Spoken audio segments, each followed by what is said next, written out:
অনেকটা পথ হাঁটা হলো, তবু পেছনে তাকিয়ে দেখি কথা রাখা বাকি রয়ে গেল। বেলা বয়ে গেল,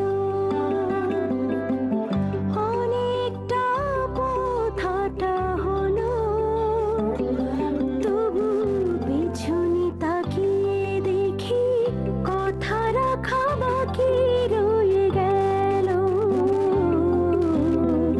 বেলা বয়ে গেল।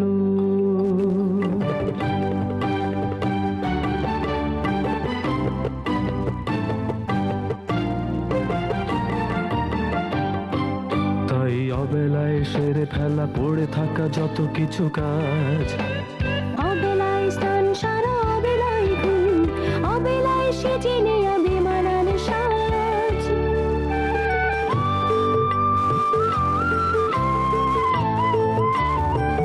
বেলা বয়ে যায়,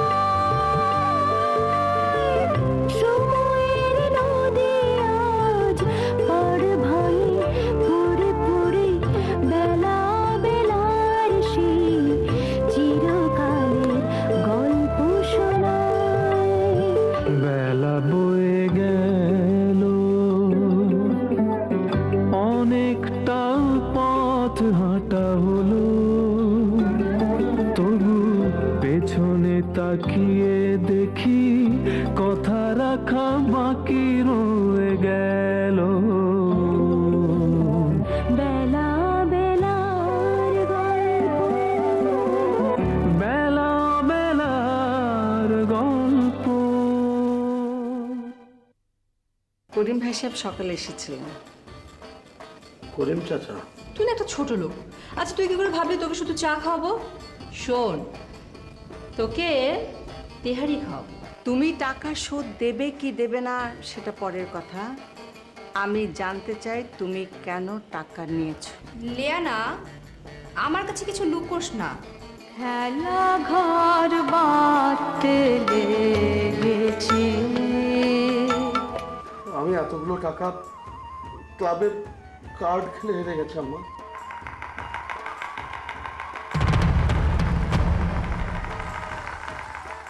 এরপর তোমার কথা আমার ভাবতেও। আমি চাকরিটা করব, মানে আমাকে করতেই হবে। এই তো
Shit.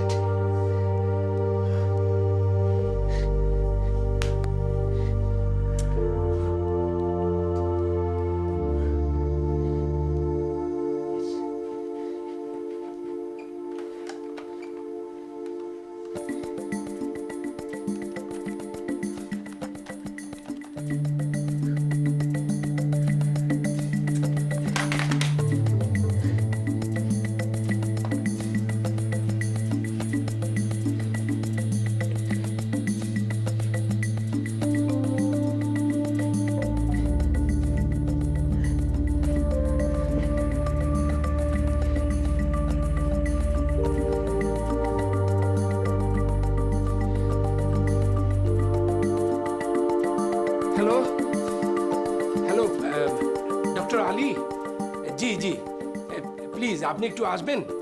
হ্যাঁ, গুলশান 2, হ্যাঁ, রোড নাম্বার 3, রোড 3, 17 হাউস, হ্যাঁ, সেক্টর 4। ওকে ওকে ওকে, হ্যাঁ।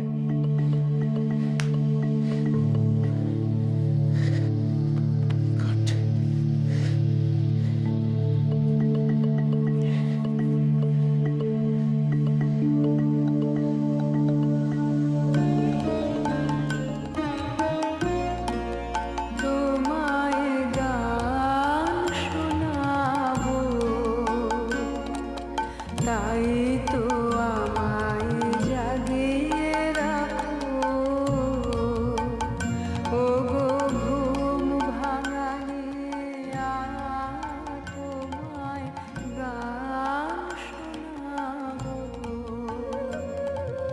চমক দিয়ে তাই তো ডাকো, বুকে চমক দিয়ে।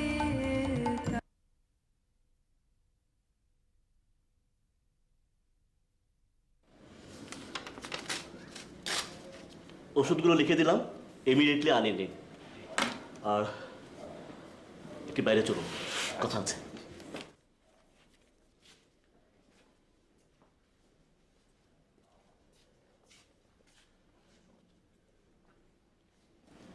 ইকবাল সাহেব, ব্যাপারটা অত্যন্ত সিরিয়াস। এটা পুলিশ কেসও হয়ে যেতে পারতো। আসলে ব্যাপারটা কি? ইনি কে? ও আমার বন্ধুর স্ত্রী।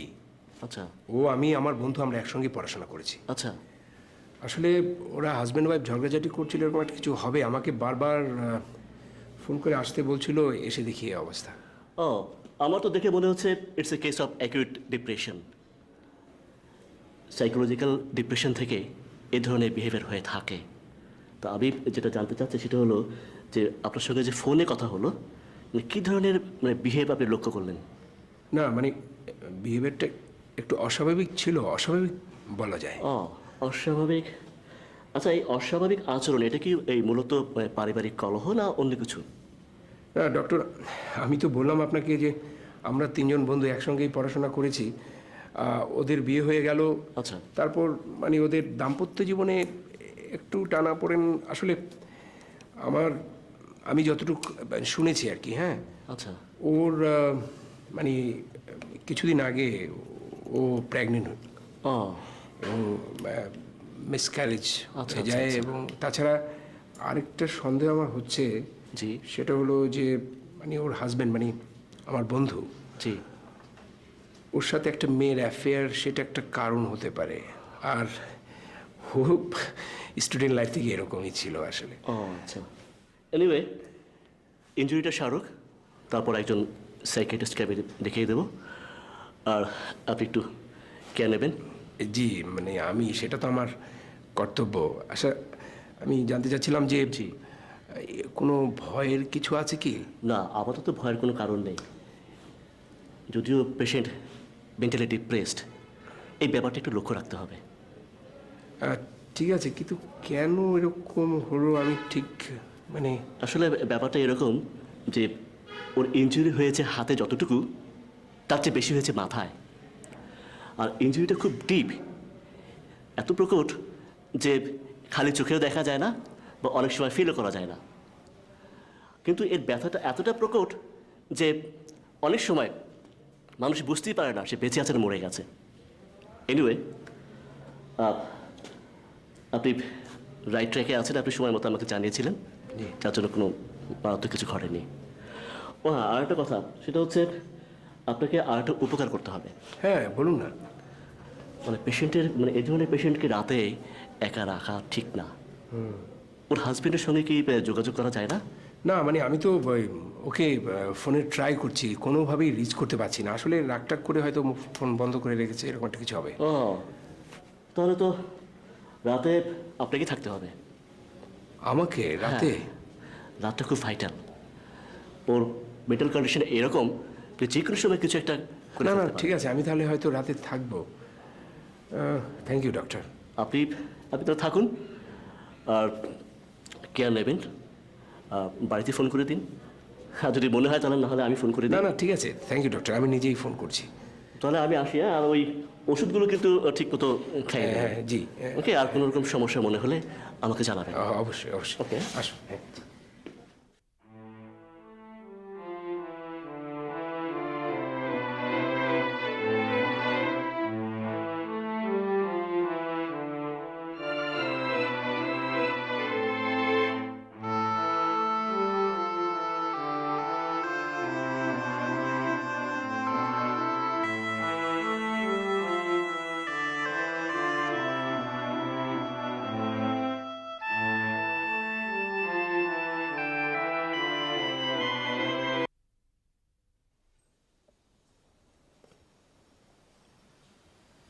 ঘরের মধ্যে খেলার পারমিশন কে দিয়েছে তোমাদের?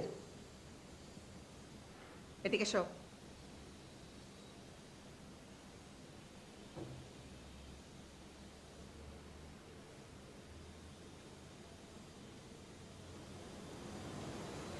কাঁচ কে ভেঙেছে? দাদিমা,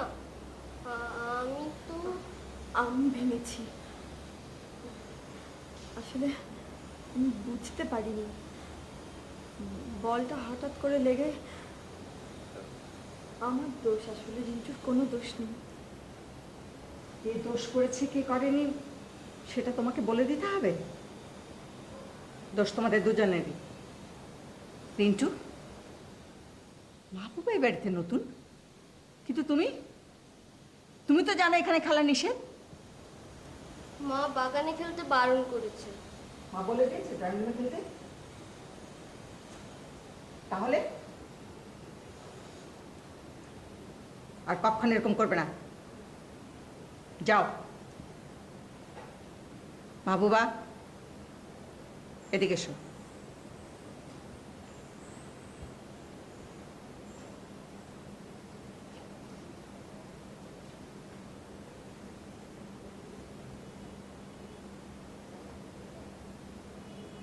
মাহবুবা, ভাই সাহেব, আমি তোমার করিম চাচা, সেই মানুষটি এই বাড়িরই একজন। শুধুমাত্র তার কথাতেই তুমি এখানে থাকছ। তিনি কিন্তু আজ অব্দি এই বাড়িতে দাঁড়িয়ে একটি মিথ্যা উচ্চারণও করেনি। তোমার সাহস হলো কি করে? তুমি কি ভেবেছ কে সত্যি বলছে কে মিথ্যে বলছে আমি বুঝতে পারবো না? দোষ দোষী, সে যে বয়সেরই হোক। কাজটা যে রিন্টু ভেঙেছে সেটা আমি ঠিকই জানি। মাহবুবা, মিথ্যে দিয়ে কেউ মহান হতে পারে না। তুমি আমার কাছে মিথ্যে বলেছ। আমার ভীষণ ভুল হয়ে গেছে, আমি মাফ করে দিন। আমি জীবনের সবচেয়ে যে জিনিসটা অপছন্দ করি সেটা হলো মিথ্যে বলা। আমি কোনো দিন এমন করবো না।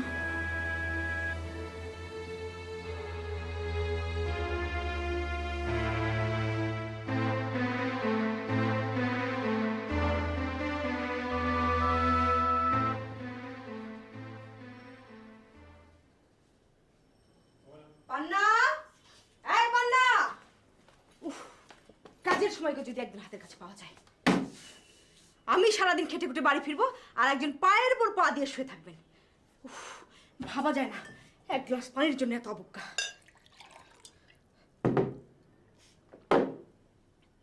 রিন্টু, এই রিন্টু, ওটা হয়েছে একটা বাদর। বাড়ি ফিরে একদিনও দেখবো না পড়তে বসেছে। ওকেই বাদর বলে কি লাভ? বাড়ি ভর্তি হয়ে গেছে সব বাদরে। হ্যালো হ্যালো, হ্যাঁ হ্যাঁ, এটা দমকল বাহিনী। জি, কি করে যাবো বলুন? আমার নিজের বাড়িতে আগুন লেগেছে।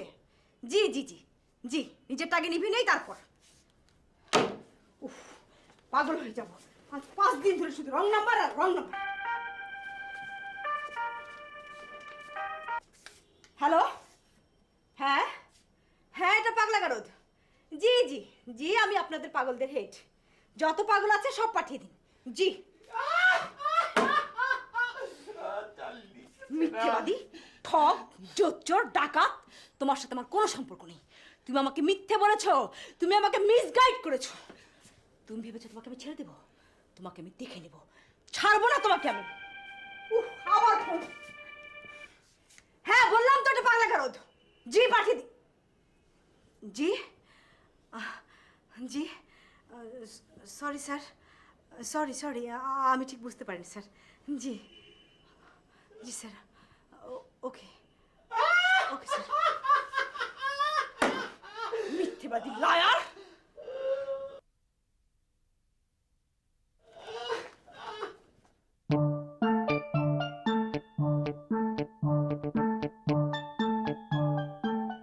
আমার কোম্পানির টাকা আমি যখন ইচ্ছা শোধ করবো। না আনিস, মাস ফুরোবার আগেই যখন টাকা ফুরিয়ে যায়, তারপর টাকাটা কোত্থেকে আসে? আমার কোনো দায়ভার নেই বলছেন? হারটুকু আছে, তাই নেই। এত অন্যমনস্ক কেন? এত কিছুই না। গত একটা বছর একদিনের জন্য বাজারে যাওনি। বাজারে জিনিসপত্রের দাম সম্পর্কে তোমার কোনো আইডিয়াই নেই। তোমার আব্বার স্বপ্ন আনিস, আর আমি সেই স্বপ্নের প্রহরী। মানে কোথাও কোনো লুজ কানেকশন হয়ে যায়নি তো? দেখো, তুমি চাকরি করছো না, এটা final. No, it is not final. 1 মাসের মধ্যে টাকা শোধ না দিলে তোমার বিরুদ্ধে আইনি ব্যবস্থা নেওয়া হবে। বাড়ির বউরা যদি দিনের পর দিন বাইরে থাকে, তাহলে তো স্বামীরা রাত করে বাড়ি ফিরবেই। কি বলছো তুমি?